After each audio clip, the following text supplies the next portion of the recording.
Chapter 11. Count Wayland sat across the table from Duke Arbuthnot. He tried to maintain a court mask, but he could feel sweat beading on his forehead. He knew the Duke hadn't requested the privilege of dining with him for the pleasure of his conversation. The Duke's servants laid the table and withdrew. The Duke's servants always had a hint of fear in their eyes. Wayland had often wished he could produce the same effect on those who waited upon him. "You've spent a great deal of time hunting lately," the Duke said as soon as they were alone. Wayland nodded uncertainly. "I've always enjoyed a good hunt. Prince Banki and I did manage an impressive take." "The princess seemed grateful to you for keeping the Macedonian boar off her hands."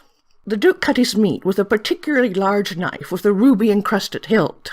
Rumors that couldn't possibly be true claimed he did unspeakable things with that knife. "I wish only to serve the crown," the Count replied, struggling and failing to keep his eyes off the knife. The Duke laughed in a way that completely destroyed what little appetite Wayland had. "You wish only to wear the crown, but you never will. I will rule Corflandia, as is my right by blood." "Perhaps that would have been true if the crown princess had never been born. Now whoever weds her highness will rule." The Count tried to take a casual sip from his wine goblet, but the trembling of his hand ruined the effect. "I believe you've a mistress living on your estates with several little bastards running around." "So what if I do? You want me to believe that you've lived the life of a priest?" "As far as I know, I have no bastards. I've heard you're rather fond of yours, though, even so much as to pay for their education. I would hate for anything to happen to them." Wayland straightened in his chair. "Are you threatening me?" "Not at all." The Duke's smile reminded Wayland of the panther pennant around Arbuthnot's neck. "Didn't your grandfather have a long dispute over lands with Count Turney's family?" "What in the seven hells is the purpose of these questions? What is he trying to trap me into?" "And if he did?" "The dispute was settled in favor of Count Turney, and your house lost some of its best grazing lands." "My family received a seat on the council in exchange." "A most unjust exchange, when a man could have both position and lands." The Duke paused and took a sip of his wine. "I will be king. If you support me, I will restore what Solar took away. And since your lands are so near mine, I can help to ensure the safety of all your little bastards." Wayland picked up his wine glass and gulped down all that remained. "I can think of no one I would rather have on the throne." Samantha sat in the clerk's office, staring at, but not really seeing, the papers on the desk in front of her. The king's 90th birthday coincided with the traditional harvest festival of Maybon. He deserves the greatest celebration in the history of the joined kingdoms. But how can a bastard give him that? Can't even concentrate on a single subject for more than a minute anymore. Oh, Holy Sulis, what would you have me do? She'd been at the point of going to the king dozens of times, but she hadn't been able to bear the thought of breaking his heart. A young man entered the clerk's office, blushed deeply when he saw her, and bowed far lower than strictly necessary. He had light brown hair, hardly any beard, and severe acne. He dressed in shabby scholar's robes. He looked vaguely familiar, but the princess couldn't place him. He delivered a message to one of the clerks. As he walked out, he burst into colors, light blue and white, with a hint of yellow. She felt the same warmth she'd experienced with the members of her guard, but there was additional feeling of order and precision about the colors. His aura proclaimed not only would he be loyal to her, but he also had a tremendous gift for details and organization. "He has what I no longer do. Holy Mother, is he an answer?" "Who was that young man?" she asked Eden, the chief clerk. She learned his name was Blaine, and he was an undersecretary to the chief librarian. Samantha then remembered him as the one who'd knocked over the ink bottle when she'd visited the library. "And how do you find his work?" she asked. "Your Highness, I don't know much about him. Perhaps you should ask Druce. I believe Druce has had some difficulties with him." Druce's difficulties were recommendation enough. She gathered her things and sent a page to summon Blaine to her quarters. Blaine busied himself carefully copying Master Druce's list. It was a futile task. Nobody would be able to make any sense out of them. They offended Blaine's sense of order so profoundly he couldn't suppress a groan. "What's wrong?" Enos, his fellow junior undersecretary, asked. "It's these lists," Blaine whispered. "With the slightest bit of rearranging, they'd be so much clearer." "You're not going to say anything, are you?" Enos whispered back. "Of course not. What kind of fool do you take me for?" Enos didn't answer, but Blaine knew Enos thought he was a fairly big one. Enos had warned him not to go to Druce the last time, but he hadn't listened. The section of the library catalog he'd been given to copy that time was horrendous, involving maps and architectural diagrams of the palace and other important buildings throughout the joined kingdoms. The palace itself was a nightmare to anyone interested in order. It had been built and expanded over 5 centuries. New walls had been put up and old ones torn down in seemingly haphazard manner. There were so many secret corridors, hidden rooms, and forgotten stairwells that no one truly knew half of the palace secrets. And they aren't going to learn them from finding their way through the jumbled mess in the library. Blaine had gone 2 full weeks, sleeping only a couple of hours a night, and had come up with what he still considered a brilliant plan for making these materials orderly and accessible to anyone. However, when Blaine had brought the plan to him, Druce had shouted at Blaine for close to an hour. "The king most certainly did not put me in charge of the library to be questioned by a mere boy just out of temple school. If it weren't for my friendship with your father, you'd be thrown out of the palace gates right here and now." Blaine had been forced to apologize repeatedly and utter the near blasphemous claim that Druce's order into the library was far superior to anything he could think of. Blaine needed the job. He'd been alone in the world since he was 14 and had been hungry every day for nearly 4 years. He'd keep his mouth closed over far worse disorder if it meant going to bed with a full belly every night. The door of the library opened, and Blaine glanced up to see one of the palace pages enter. The page spoke to Druce, who looked surprised, but pointed in Blaine's direction. Blaine froze as the page crossed the library towards him, followed by Druce. "You're the Undersecretary Blaine," the page said. When Blaine nodded, the young page puffed out his chest. "Her Highness, the Princess Samantha, requests you attend her in her quarters at once." Her Highness? The princess wants me? Blaine stammered, knocking over his ink bottle. He tried to clean up the mess he'd made, but in his nervousness he made things worse. "But why?" "Do you think the princess confides in me?" The young boy snapped and left. Druce regarded him narrowly. "How have you offended the princess?" I don't know. I had no intention of doing so. I did see Her Highness in the clerk's office earlier, but I did bow, and I'm sure I did it appropriately.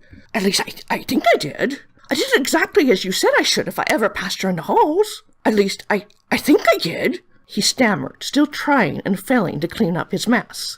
"Stop that immediately," Druce ordered. "You don't keep the heir to the throne waiting because of spilled ink. Change into clean robes and wash up, and be quick about it. You'll report to me immediately after she's through with you. That is, if she hasn't thrown you out of the palace or into the dungeon." Blaine shuddered. "Yes, of course, Master Druce." Enos gave him a look of sympathy as Blaine sprinted to the cramped room at the back of the library, which he shared with the rest of the undersecretaries. He changed as quickly as he could into his best robes, which weren't very nice, and despaired at his inability to scrub the ink stains from his fingers. The young undersecretary trembled and bowed repeatedly as he was ushered into Samantha's rooms. When the princess offered him a chair, he sat on the very edge. "I'm happy you arrived so quickly," she smiled, attempting to alleviate some of his nervousness. Your eyes, he stammered, seeming to search around desperately for an appropriate response. "How do you enjoy your work in the library?" she asked, suspecting the disorder drove him mad. Something close to terror flashed into his eyes. "I'm happy to serve in any capacity." Samantha smiled in approval at the neutral comment. "Good, because I'm appointing you to a new one. The king's 90th birthday celebration will take place at Maybone," she told him. "It's very important to me that it be spectacular. However, I'm having difficulties handling all the small details of organization and planning. I need someone to organize this mess." She indicated the scattered piles of paper that littered the table between them. "As my personal secretary, this will be your first duty." "Personal secretary?" The young man nearly fell off his seat. Your Highness, surely you have made a mistake. I'm only a junior undersecretary in the library." "I know what you are, and you are the one I want. I've arranged an office for you just around the corner, with sleeping quarters behind. I'll have a page help you fetch your things and move them into your new quarters. I want you at work on this by this afternoon." She indicated the papers. "But, Your Highness, I'm not—" Samantha cut him off. "Be quick. There's much work to be done." Samantha dismissed him before he could make any further protest. After the young man left, Darhauer turned to her. "Your Highness, I repeat my objections. You know nothing of this boy." "Boy?" Samantha raised her eyebrow at the chief of her guard. "Darhauer, he's older than I am." "But he's still a boy. Didn't you see how nervous he was?"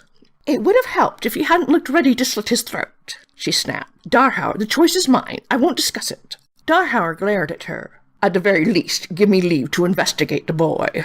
Samantha rolled her eyes. If it will make you feel any better, investigate him to your heart's content. Sick with panic, Blaine hurried back to the library. The princess's personal secretary? Please, Sulis, don't let it be true. I'll make a disastrous mess. As he hustled through the library to his quarters, Druce intercepted him. Well, do I need to look for a new junior undersecretary? Blaine nodded, afraid he'd vomit if he opened his mouth. Druce eyed him contemptuously. I always knew you'd amount to nothing. I would have dismissed you myself if it hadn't been for your father. Her Highness didn't dismiss me, Blaine croaked. She made me her personal secretary. Now, if you excuse me, I can't delay. He headed for his room at the back of the library. Sputtering, Druce followed. But this is impossible. You aren't qualified. Blaine faced the chief librarian. I tried to tell her that, but she wouldn't listen. Now, if you please, she wants me at work as soon as possible. Blaine hurried towards his cramped quarters, feeling the chief librarian's eyes boring into his back. While he was packing, Enos slipped into the room. Did I hear right? Her Highness's personal secretary? Blaine nodded. But that's unbelievable. The only higher position is secretary to the king himself. It's wonderful. No, it most certainly is not. Blaine didn't see how any friend of his could see the beginning of his complete and utter ruin as a good thing. He began shoving his robes into a sack. Why are you bothering to pack those? Enos asked. Surely you'll need better if you're the princess's secretary. I may need better, Blaine snapped, but I haven't exactly got the coin to buy any. You know how little we're paid. Enos laughed again. As Her Highness's personal secretary, don't you think you'll be paid a good deal more?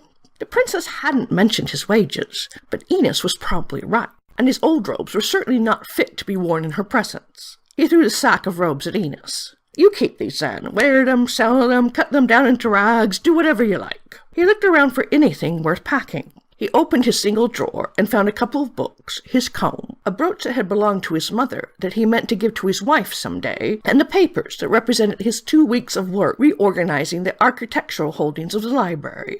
He handed the papers to Enos. And take these too. If Master Druce ever dies, perhaps the library catalogue can be rewritten so it's actually useful. Blaine, you'll be fine. You have a gift for this kind of thing. Master Druce may have been too blind to see it, but obviously Her Highness has clearer vision. Blaine sat next to him. But Enos, how could Her Highness know anything about me? Until she summoned me, I never even spoke a word to her. And you know Master Druce didn't recommend me. He'd rather be boiled in oil, so to speak. She's the Crown Princess. Enos shrugged, as if that explained everything. Blaine, for whatever reason, she's made a good choice. Just do what you do best. Enos lifted the papers that represented Blaine's work. Blaine nodded. Somehow Enos's words made him feel less like he was teetering on the edge of a cliff. He pulled Enos into a quick embrace, grabbed the small sack that contained everything he owned, and followed the page that would take him to his new quarters. Duke Arbuthnot listened to High Priest Shyla complaining about the princess's blatant disrespect of him personally and the priesthood in general. Frankly, he found the little chit's antics amusing. I know, beyond belief, Shyla said, obviously misinterpreting his expression. She's a mere girl, and doesn't understand the place Sulis has reserved for women. I actually believe she thinks to rule herself, rather than properly submitting her authority to a consort. Arbuthnot froze with his wine goblet at his lips. Well, he planned to thoroughly enjoy putting the little bitch in her place. The high priest was coming awfully close to treason. Arbuthnot quickly adjusted his court mask and sipped his wine. Shyla continued. What the princess needs is a strong man to teach her the appropriate duties of a woman. Once she's carrying an heir, nature alone will teach her to submit to a man such as your grace, one with the strength of vision needed to guide his people towards the truth. The Duke carefully set his goblet down. I have made no secret of my ambitions. Yes, but you lack the means to achieve them. The princess is indifferent towards you, Shyla said. Arbuthnot clenched his fist. He didn't appreciate being reminded of how little the bitch regarded him. It is pure blasphemy that the king is letting her choose her own consort. With my magic, I could see to it that his majesty learns the folly of such a course. I have preserved in the libraries on my estates the secrets of powerful ancient magics that can bend the mind of another to the will of the sorcerer. The king, taking proper control of his daughter, will send a strong message to those who question the place of women. Arbuthnot swirled the blood-red wine around in his goblet. I will be blunt. It is well known your magic is weak to non-existent. Strong magic is not needed, merely time. I can make the potion at my estates while the court is in Wisteria for the winter. In the spring, it will be ready. If you agree to support religious orthodoxy, I can hand you the throne." The Duke paused before answering. By spring, he'd certainly know if he could win the princess without such aid. "Sula should have the full support of the crown." When Samantha returned from court, she found Blaine poring over the piles of papers she'd shown him earlier. He jumped to his feet and bowed repeatedly, glancing nervously at the papers he'd been working on. She couldn't help noticing the shabbiness of his robes. "Your Highness, I hope I haven't been too forward. You asked me to be quick. You said these needed organizing." "Yes, that's definitely what they need. What do you think so far?" "Well, I'm sure your Highness knows what she's doing, and if you like things this way, I'm sure it's a perfectly fine way to have them. I know I have very little experience, and your Highness must have a very good reason for having—" "Blaine," the princess interrupted. "My father always said the last thing a ruler needs is a fool to stand around and say, 'Wonderful idea,' to everything she does. If you have a suggestion, by all means make it." Blaine hesitated for a few seconds and picked up the stack of papers and brought them to her. "Well, these lists, your Highness. From the Potter's Guild, from the Butcher's Guild, from Duke Torin." He laid the list on the table in front of her. "They're like pieces of a puzzle, so to speak. It's difficult to see how things stand when they're scattered about like this. If I would organize them in this manner—" He laid several new sheets of paper down, headed by words such as meats, wine, and entertainment. On each list, he'd begun to categorize the offerings from the different guilds, merchants, and nobles. Samantha was impressed by the simplicity of it. Blaine blushed, mistaking the look on her face for disapproval. I'm sorry, your Highness. I shouldn't have presumed. It was wrong of me to think so. But it just seemed to me that, organized like this, it'd be easier to see the big picture, so to speak. I'll destroy them at once." He reached for the lists. Samantha put out a hand to stop him. "Blaine, this is wonderful." Blaine froze. "You think so, your Highness? I would never presume to question your Highness's judgment." "Blaine, if you see a better way to do things, it is your duty to propose it. Take these papers to your office and continue what you've started." "With pleasure, your Highness." Blaine turned a deeper red as he began gathering up all the papers. "I'm so glad you liked my idea. It did seem to make things ever so much clearer. I'll have Gilroy send a page with your first month's wages. You may have some expenses in settling into your new position." Blaine looked at his robes. "I have need of little, your Highness, but I did think some new robes might be in order." He turned to leave, but stopped at the door and bowed deeply. "Your Highness, I'll try to be worthy of your trust." It was nearing midnight as Blaine finished organizing the princess's vast papers into a few simple lists. The meal he'd hardly touched sat beside him on the desk, as did a bag of coins with the wages the princess had promised him. He hadn't opened it, but he didn't need to know it was far more than a junior undersecretary to the librarian was paid in a year. He'd use some of it to buy suitable robes so his shabbiness wouldn't disgrace the princess. He'd keep the rest just in case the princess demanded he return it when she dismissed him. As he looked at the list he created, he was quite pleased with the results. They were clear and organized, as all things should be. Would the princess recognize the beauty of such simplicity as Master Druce never did? His stomach let out a rumble, reminding him he had yet to finish his meal. But before he could turn to it, the door of his office opened to reveal 4 heavily armed men. They didn't look friendly. 2 he recognized as the guards that had been with the princess earlier. The other 2 he'd never seen before. Blaine jumped to his feet, knocking his tray of food to the floor. The men fanned out in front of him. "Can I help you?" he asked. "Do you know who we are?" the one with the heavily scarred face asked. "Well, I can't say I so much as know your name, but I saw you with Her Highness earlier." "I am Captain Darhauer, the commander of the princess's personal guard," the scarred man said. "Her safety is my responsibility." "I am Lieutenant Kalin, second in command of the princess's personal guard." A man with cold blue eyes said, "I value Her Highness's safety above my life." The third man put his hand on his sword hilt. "I am Birak, member of the princess's personal guard."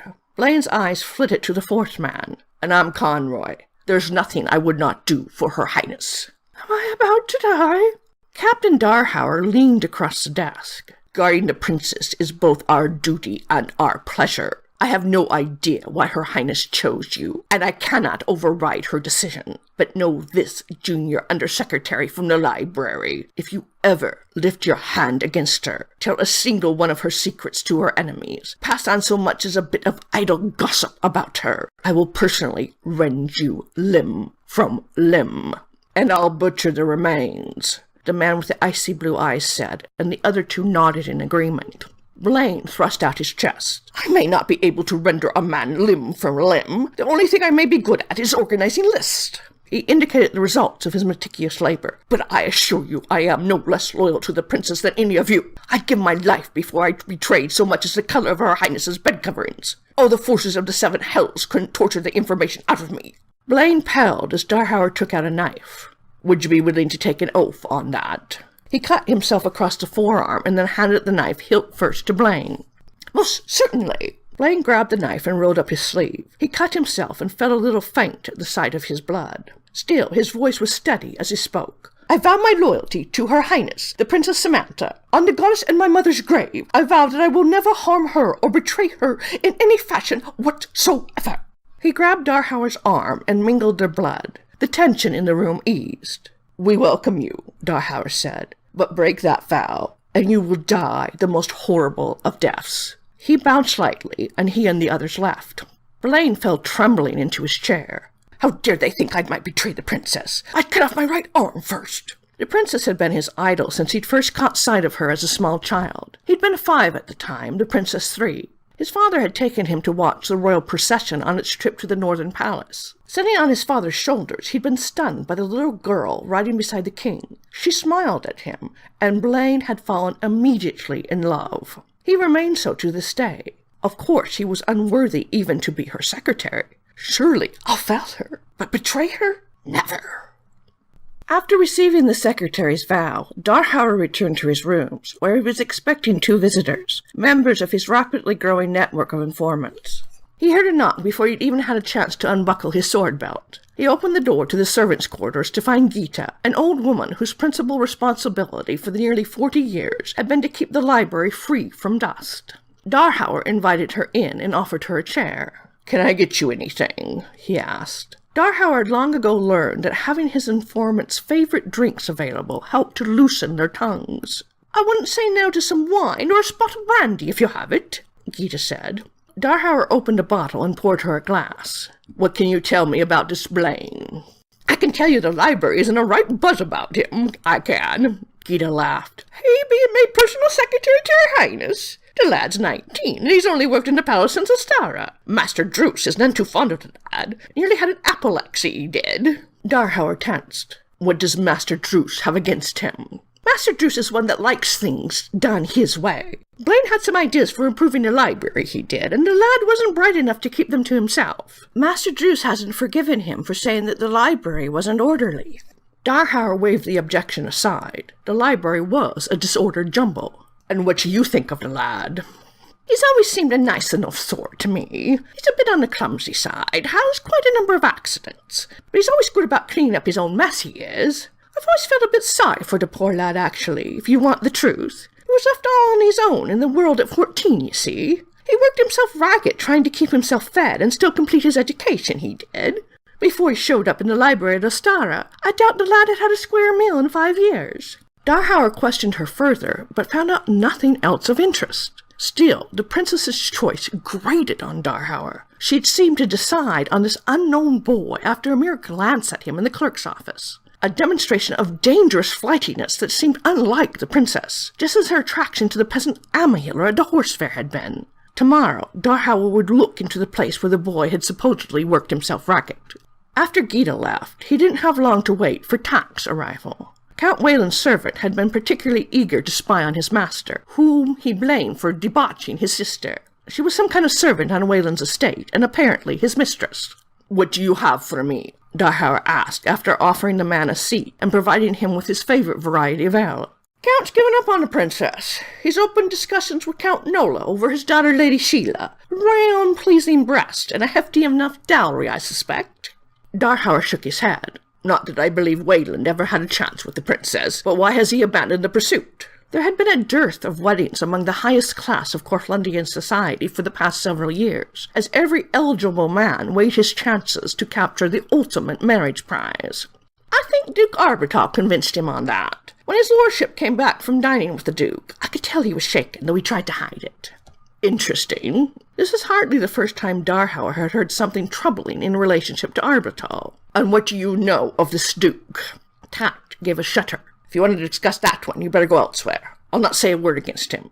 Darhauer noted the fear in the man's eyes, and no matter how he questioned him, he got no additional information on Arbuthnot. His other sources had been just as tight-lipped. That in itself spoke of something very rotten.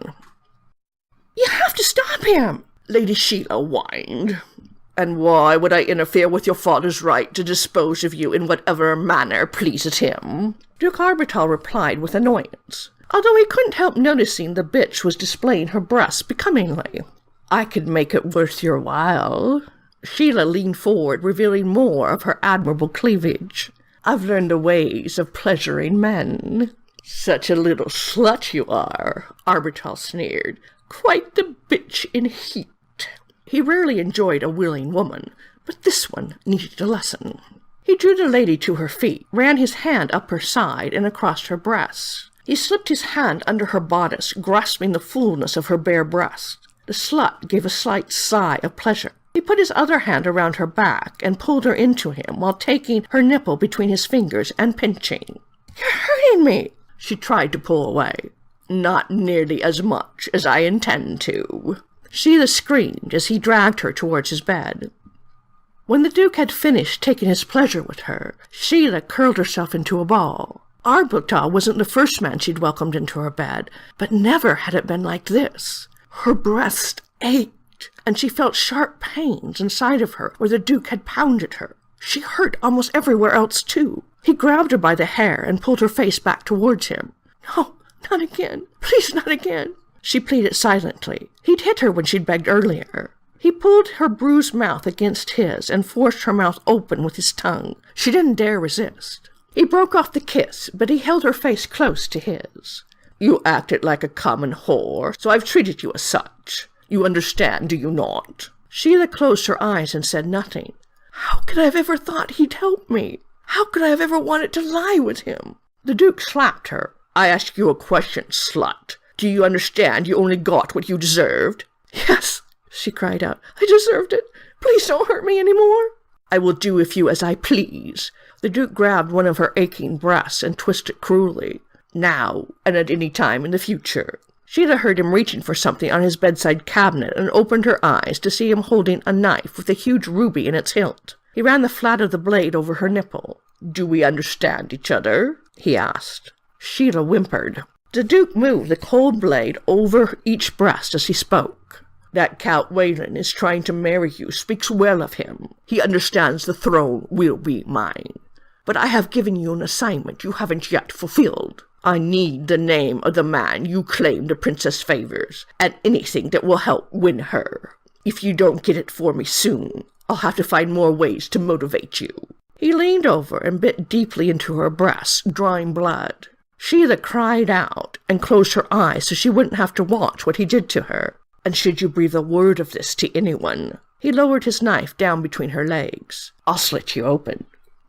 Samantha pulled her robes more tightly around herself. As was common these days, she hadn't been able to sleep. A desire to view her mother's portrait seized her. She paused just outside the royal gallery to examine a painting of Glontor. In the painting, an unnamed princess tossed one of the golden apples of Ar towards a knight toiling up the steep side of the mountain. Beneath the painting was a glass case holding the apples of Ar themselves. Except for being made of gold, they looked quite ordinary. She shook her head and continued into the gallery itself.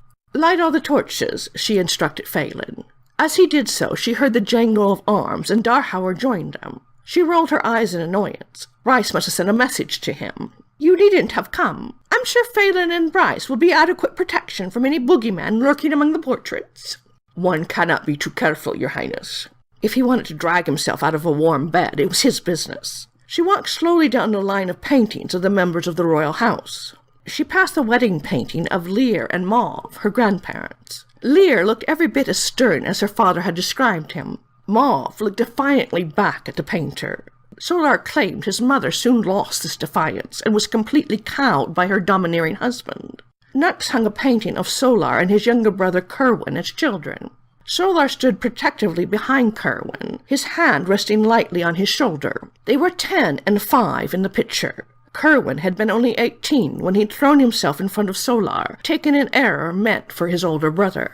Next hung the wedding painting of Solar and his first queen, Lionessa. She looked as proud and haughty as the king had often described her. and the king looked so young, his blonde hair pulled back in a long braid. He and his bride were not touching, and neither looked happy. The next painting was markedly different. It was of Solar and his second queen, Britomartis. Solar was about 20 years older. His hair had started to gray, but that wasn't what was so different about it. Solar and Britomartis stood with clasped hands, staring into each other's eyes. Finally, Samantha came to the first of the two paintings she'd come to see. It was a wedding portrait of King Solar and her mother. Solar was seated on the throne, his long white hair and beard flowing around his head. Next to the throne stood the child queen, Fenella. Although Samantha had seen this painting countless times, it had never before struck her how very young her mother had been. She looked far more like the king's granddaughter, or even great-granddaughter, than his wife. Her mother's eyes were haunted by a profound sadness mixed with anger. The king had never told her how her mother felt about marrying him. In the romanticism of childhood, she'd always assumed great love existed between her parents. But the expression in her mother's eyes gave lie to that thought, as did her later infidelity. Samantha drifted to the next painting. The sign under it read, "The Mother of the Heir," and the painting was of Fenella, vastly pregnant. Her mother looked at her with blue eyes that were shaped exactly like Samantha's own. She had the same mouth and forehead, but her chin was different, as was the shape of her face. Her mother also didn't have freckles and auburn hair. These traits must have come from her father. Her mother had been only 15 in this painting, and she died only a month or two later. Samantha's eyes clouded with tears. She was far too young. Samantha forgave her mother for betraying the king. She considered Arbuthnot far too old, and he was decades younger than the king had been. As Samantha examined the swelling under her mother's dress, she thought about the man who'd put it there. "Mother, what was my father like? Why did you choose him?" In her mother's face, Samantha tried to find some clue to her father's identity. There seemed to be a sly pleasure in her eyes as the young queen's hand rested on her swollen belly. Was she thinking about her lover when she stood for this portrait? Did she love him? And my father? Did he love the sad young queen? When she tried to imagine her father, she pictured a handsome young man with auburn hair and freckles, perhaps an artist or a poet. It was always so in the bard's tales. Surely he must have made the queen laugh and removed that sadness from her eyes. "Were you found together, mother? Did you see your lover killed? Or is it possible that my father could still be in the palace today?" "No, he's dead. Surely if my father were near me, I'd know it." Darhauer watched his daughter stare at the portrait of the young girl who'd once been his lover. He'd been foolish, as only the young can be, to think that no one would discover the affair. At the time, Darhauer had believed he was in love with her. He'd longed to make up for all that was missing in her lonely life. He'd been foolish enough to believe she loved him too. He hadn't realized she was merely using him to get her revenge on her father and the king. She'd ruined his life, but as he stared at the swelling that had become Samantha, he found he had no anger left against Fenella. Samantha was worth all he'd suffered in Sonoya. He would suffer it again, and far worse, to keep her safe. "I never knew her," the princess said. Her voice was choked with the effort of holding back her tears. "No one ever speaks of her." "She would have been proud of you, your highness. I'm sure of that," Darhauer said. Fenella would have supported her daughter's refusal to marry. Her daughter, becoming the sole monarch of the joined kingdoms, would have pleased her greatly. "How can you know that? Did you know my mother, Darhauer?" Samantha stared at the strangled look that distorted Darhauer's features. "I witnessed her betrothal procession, your highness, but I hardly think that qualifies as knowing." Samantha walked slightly farther to the painting of herself as an infant in the cradle. "What about me, Darhauer? Did you witness the celebration of my birth?" Darhauer had an odd sadness in his eyes. "No, your highness. I heard of the birth of the Cortlandian heir on the battlefields of Sonoya." Samantha continued down the line of portraits of herself. For the first time it struck her just how many of them there were. While her father had only a single portrait of himself in his childhood, he'd had portrait after portrait painted of her over the years. The portrait of her in the cradle, one of her at 2 years old on the lap of the king, another at 4 astride a horse, at 6 sitting on the throne of the heir, at 8 in the palace gardens picking flowers, at 12 looking into the mirror as her maids dressed her for her first royal ball, at 14 in her armor reviewing the members of the royal guard. There was another one of her at 16, wearing the simple gold circlet of the heir, and sitting on the window seat of her rooms. But it wasn't in the royal gallery. It hung in the king's chambers, as all of these paintings once had before they were replaced by more recent ones. He must love me. Why, O Holy Mother, could he not be my true father? Is it a sin that I continue holding on to the crown? The knight held no answer. Samantha wandered back to the portrait of her pregnant mother and realized something else for the first time. The young queen's name wasn't mentioned on the plaque beneath it. She was no longer Fenella. She was the mother of the heir. Somehow that struck the princess as terribly sad, especially since the queen never got the chance to truly be a mother. She died because of me, Darhauer. Your Highness, any parent would consider their life well worth yours. Darhauer's voice was curiously intense.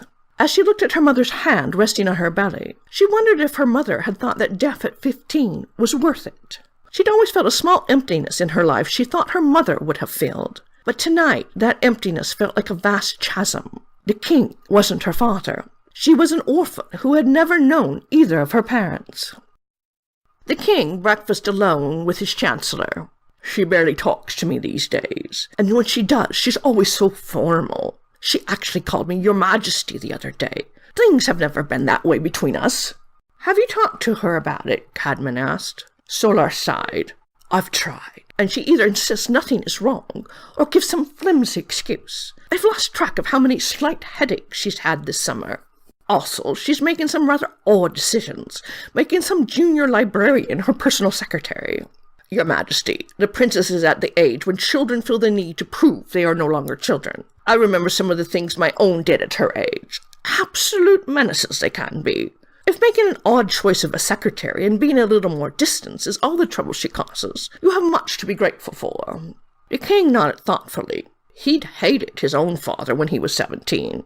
Of course, he never remembered a time when he hadn't hated his father. He shuddered as he realized his father had been half his present age when he died. It was truly absurd to have lived as long as he had. If only Samantha were older, he'd have been perfectly content to journey beyond the far mountain. Much more content than he was at the thought of journeying to the cursed Winter Palace. Perhaps, Cadman, we won't go to Wisteria this year.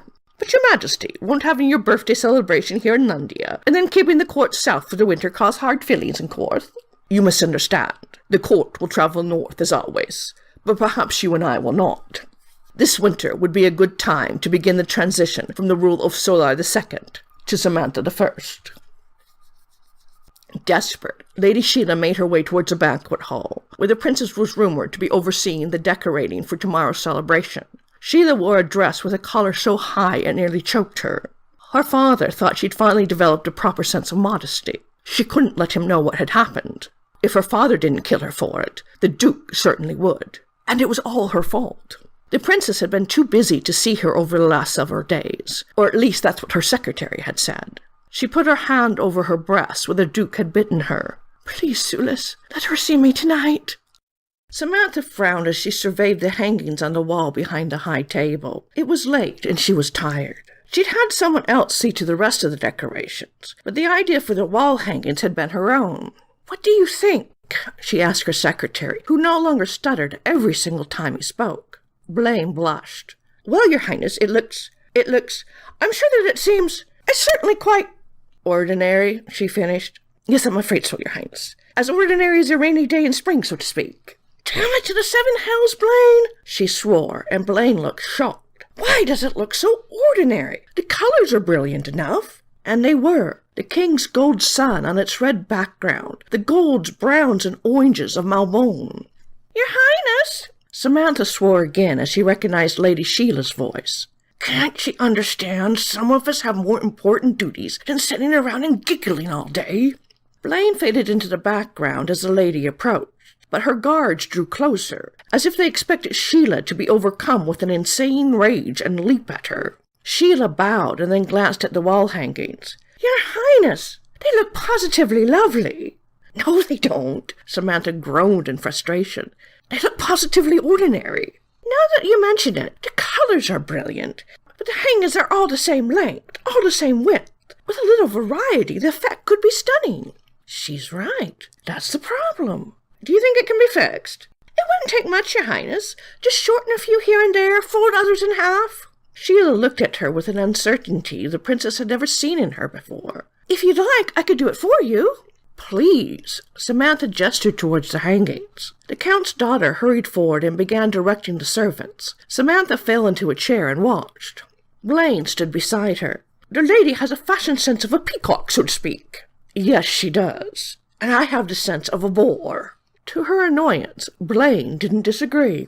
In far less time than Samantha imagined possible, Sheila had rearranged the wall hangings, and the effect was dazzling. She joined Sheila as the lady directed the finishing touches. "That's far from ordinary. I can't thank you enough." "It was no trouble, Your Highness. I'm glad to be of help." Sheila smiled, but there was no happiness in her. Samantha noticed that for the first time since they were 12 years old, Sheila wore a dress that didn't reveal at least half her breasts. Samantha turned to Blaine. "Is there anything else?" "I don't think so, Your Highness," Blaine said as he looked through the list that he always carried. "This was the last detail that needed seeing to." Then off to bed. She nodded her dismissal. She wished she could get rid of Sheila as easily, but Sheila looked like she would burst into tears at any moment. "Would you care to join me for a cup of tea or a glass of wine?" she offered. "It would be lovely, Your Highness," Sheila said, with far too much enthusiasm. The princess set a page to order a pot of herbal tea, wine, and cake sent to her quarters. Soon after they reached the princess's rooms, servants arrived with the refreshments. The princess poured herself a large mug of steaming chamomile tea, and the lady chose a goblet of wine. "Will your man be riding in the procession tomorrow?" Sheila glanced shyly over her wine goblet. "My man?" The princess raised her eyebrows. "Yes, Your Highness, the one you spoke of." Samantha fought a wave of longing. Surely she'd never be as happy again as she'd been on that night when she danced with the peasant. "I have no such man. I never truly did." But thinking about Robbie made the princess long to speak of him. "Can you keep a secret?" There was such sadness in the princess's voice, Sheila felt guilty about worming her way into her confidence. "Of course, Your Highness. You've seen my mare, haven't you? I got her at a horse fair in the valley." "His Majesty let you go to a common horse fair?" Sheila couldn't imagine her own father's reaction to such an outing. The princess laughed, but her laughter rang hollow. "He had no idea I was going. I dressed very plainly so no one would know who I was. I met a handsome peasant boy who knew a great deal about horses. He helped me choose Roberta. Then I danced with him." "You danced with a peasant?" Sheila tried to keep her face expressionless, but the thought of the heir to the throne dancing with common trash was appalling. The princess looked away. "He was the one I had in mind last time we talked. But as you see, he can mean nothing to me." "Oh, Your Highness, that's so sad," Sheila said, repressing her revulsion. "I have to marry some man at court, but it's so hard to know which one." "And what would you like in a man, Your Highness?" Sheila asked. "My first concern has to be for the people. I need a consort who sees the people as his highest responsibility, and who will rule beside me in justice and peace. He should be generous and kind. He should respect me both for myself and as the monarch. But there's no man like that at court." "Your Highness, surely you'll find someone." Sheila fought twinges of guilt. The princess was a nice person, but Sheila refused to be used like a whore again.